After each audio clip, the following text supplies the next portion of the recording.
गुरुजी राधे राधे। गुरुजी मैं नोएडा से आया हूँ, जितेंद्र झा नाम है हमारा, और हमारी पत्नी भी आई हैं।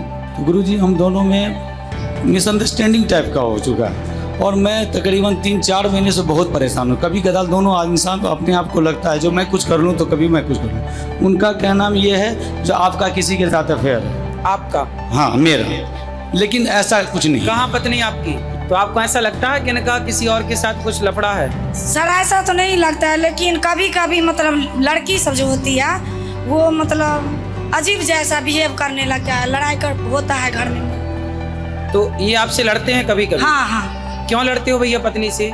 सर 1 साल से ऐसा हुआ, पहले ऐसा नहीं था। यदि पुरुष समाज में किसी स्त्री से बात कर ले, किसी लड़की से बात कर ले, तो पत्नी को ऐसा लगता है कि शायद इनके साथ चक्कर है। कई बार जो आप सोचते हैं वो गलत होता है, और इस गलती से पता है क्या होता है, कई बार रिश्ते खराब हो जाते हैं। तो आप इनकी बेटी हैं, तो अपनी माँ को यहाँ क्यों ले आई आप? ये अब अकेले रह गए हैं। अकेले हैं अब बिल्कुल। तो आप रखो ना, आप बेटी हो, माँ को आप रख लो, आप सेवा करो अपनी माँ की। आप नहीं रख सकती? क्यों? मजबूरी। हर बेटी ऐसी कह देगी मेरी मजबूरी है, मेरी मजबूरी है, फिर कैसे काम बनेगा?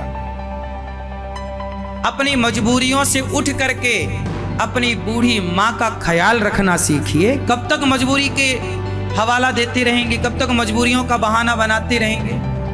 बेटा सेवा नहीं करता, चलो कोई बात नहीं, पर बेटियां तो सेवा करें। और बेटियों के पति को अर्थात ससुराल पक्ष को ये समझना चाहिए कि हमारी माँ तो हमारी है, पर हमारी पत्नी की माँ भी हमारी ही माँ है, हम उसका भी ख्याल रखें। राधे राधे।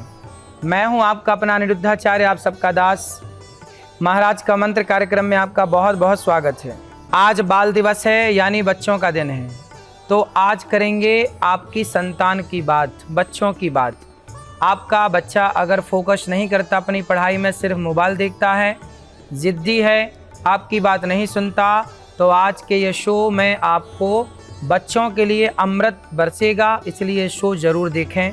आइए बात करते हैं आज के कार्यक्रम की। शुरुआत करते हैं आज के उपाय की। अगर बच्चे को बार बार नज़र लग जाती है, तो बालकों को बार बार अगर नज़र लग रही है, तो काले कपड़े में थोड़ा से काले चावल बांधकर शनिवार के दिन बालक को पूर्व दिशा की ओर मुख करके बैठकर उसके ऊपर से 7 बार वह काले चावल बच्चों के ऊपर से घुमाएं और घर से बाहर निकाल दें। यह कार्य शनिवार को करें तो यदि बच्चों को नज़र लगी है तो आपको उस नज़र से राहत मिलेगी। बच्चों को काला टीका भी माँ इसलिए लगाती है कि बच्चों को नज़र ना लग जाए। तो आप भी ये सब करके लाभ उठा सकते हैं, निश्चित लाभ होगा। लेकिन डॉक्टर को भी ज़रूर दिखाएं यदि वो बीमार है तो। आप डॉक्टर को भी दिखाएं यदि बच्चा बीमार है, परेशान है, तो आप झाड़ा फूंकी के चक्कर में ही ना पड़े रहें। तो डॉक्टर को भी दिखाएं। और ये कहा जाता है कि नज़र लग जाती है तो नज़र उतारने के नाना प्रकार के उपाय हैं। माँ यशोदा कन्हैया की नज़र गाय की पूंछ से उतारा करती थी, तो गाय की पूंछ से भी नज़र उतारी जाती है। आज का विषय, संतान को कैसे दें अच्छे संस्कार। जिस परिवार में प्रेम, सहयोग और ममता की भावना से बालकों का लालन पालन होता है, उन बालकों की बुद्धि का जो विकास होता है, उस विकास के सामने जिन बालकों का लालन पालन क्रोध भरे शब्दों के बीच में होता है। देखिए, बच्चों के लालन पालन में क्या करना चाहिए। माँ बाप को बड़े प्रेम से बच्चों के साथ पेश आना चाहिए।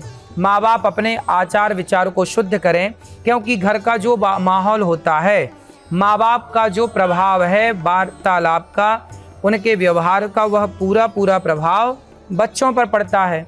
आप यदि क्रोधी हैं तो बच्चे भी क्रोधी होंगे, आप यदि शांत हैं तो बच्चे भी शांत होंगे।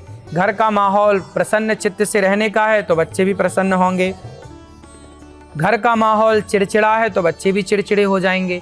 इसलिए बच्चों को सुधारने के पहले घर के एक माहौल को सुधार लिया जाए, और घर के माहौल को सुधारते ही आप देखेंगे कि आपके बच्चों में एक अभूतपूर्व बदलाव आपको देखने को मिला है।